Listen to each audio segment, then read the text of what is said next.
What's up, guys? Just got done watching Dragon Ball Super episode 63, and it was really good. We actually saw a lot of fighting this episode, with last episode being kind of down, a little slower. And we're gonna go through it real quick, then we'll talk about it some.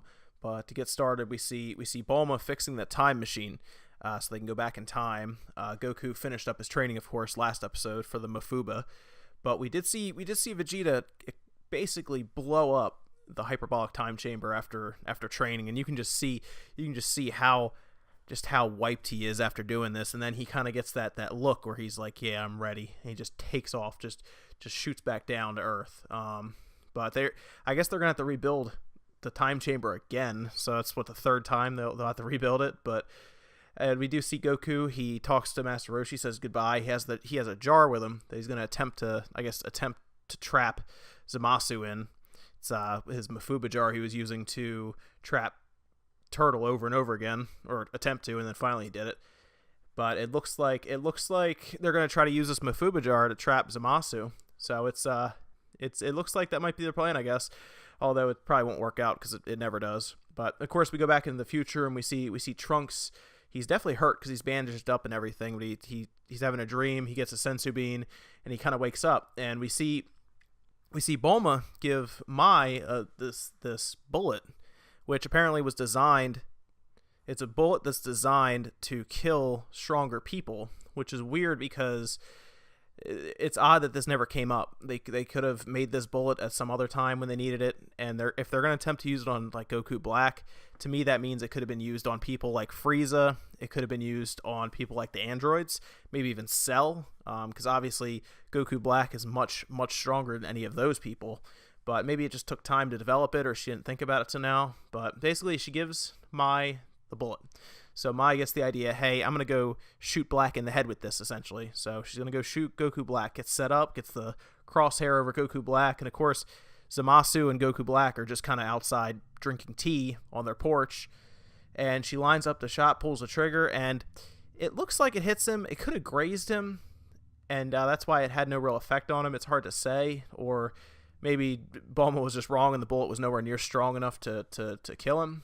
But either way, it got to the point where he realized where the bullet came from, got up, was really mad. Him and Zamasu shoot this massive ki blast into the woods where Mai is with her couple of her friends. So they turn around, start running, and this ki blast is just going to wipe them. There's nothing they can do. And then all of a sudden, you see Trunks just show up out of nowhere and just hit this ki blast, deflect it up into the sky.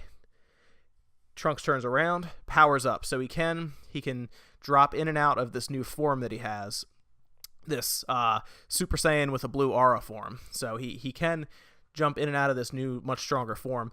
And then him and Black just start having this fight with their swords. So you have Goku Black with his like pink key sword, and then you have Trunks with his just standard sword. And it's just some awesome looking choreography. They're fighting, and then you see Trunks kind of get the upper hand, just start wailing on him, just punching him over and over again. And then he pulls back and powers up the Gallic gun, which was great. He's using all of Vegeta's moves. He already used the final flash and everything, so he knows all of Vegeta's moves basically.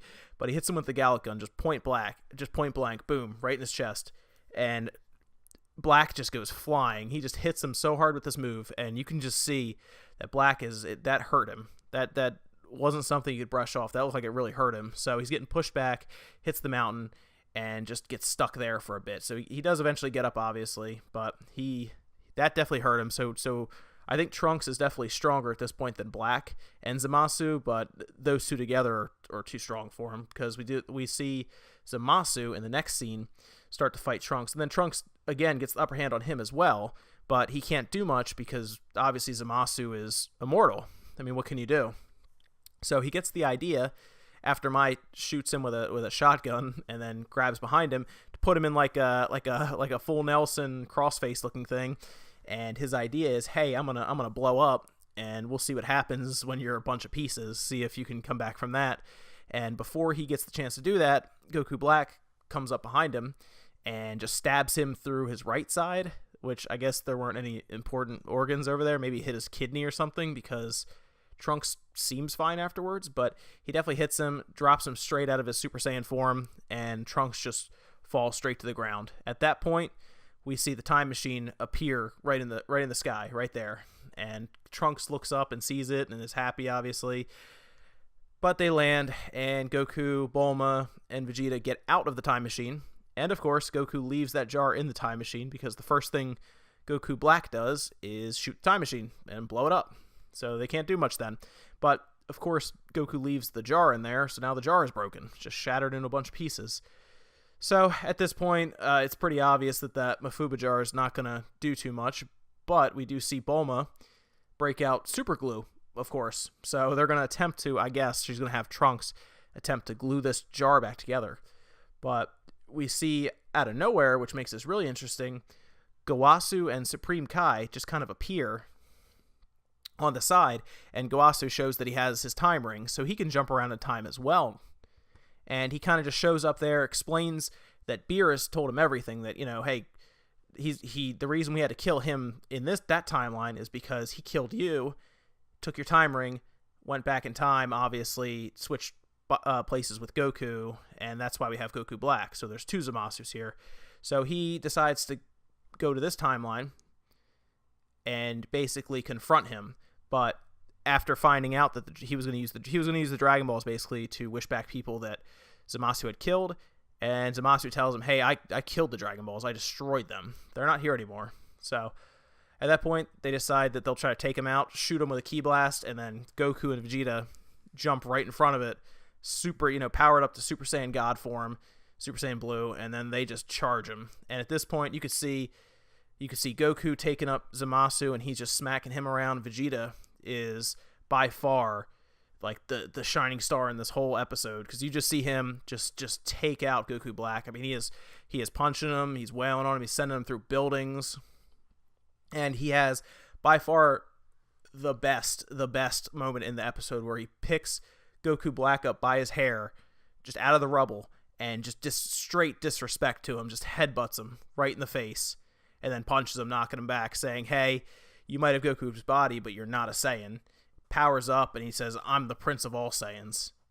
And then they end the episode there. So that was awesome. I just love, he grabs him by the hair, picks him up, and just disrespects the hell out of him, headbutts him straight in the face. And you can see Goku Black kind of look at him like, damn, this isn't good. So you can see Vegeta is much stronger. I'm actually willing to go out on a limb and say Vegeta is stronger at this point than Goku, because while Goku was training for the Mafuba, Vegeta obviously was in the time chamber training to the point where he blows the whole thing up. And it looks like next episode is going to be interesting, because I assume Goku Black and Zamasu realize that they're up against 2 people that they can't win against, especially when the jar is fixed. Goku can trap Zamasu, and then Goku Black will have 0 chance against Goku, Vegeta, and Trunks. So in the preview I watched right after the episode was over, you could definitely see a fused Goku Black and Zamasu right at the end. He has the green skin with the pink hair, and I'm not really sure how they can kind of get around that. Maybe Beerus will show up, and Beerus isn't able to beat him, maybe. But I think we're getting towards the eventual rebirth of either Vegito or Gogeta. I don't really know how they can do Vegito, since they would have to stay fused with the earrings. But Gogeta, I think, makes more sense because it's a half-hour fusion. They can do it, they can fight him, win, and then they'll defuse normally. So I think we're definitely seeing a fusion between Goku and Vegeta as gods, and I think it'll be one of the coolest things in the entire series so far, because usually when they fuse, it's pretty awesome. But that's it for episode 63 of Dragon Ball Super. Great episode. Check it out. Definitely check it out when the subs come out tomorrow. I think we'll have a little more information on what everyone was exactly saying, kinda, since there was some good talking portions here. I got the idea of what was being said, but there's always little things here and there. And definitely subscribe if you enjoyed this, and I'll do more of them. So every Saturday night I'll do more of these, and as we work towards the end of this arc, and then I assume the start of the tournament that will happen, I assume hopefully in the next 20 episodes or so. So until then, guys, I will see you later.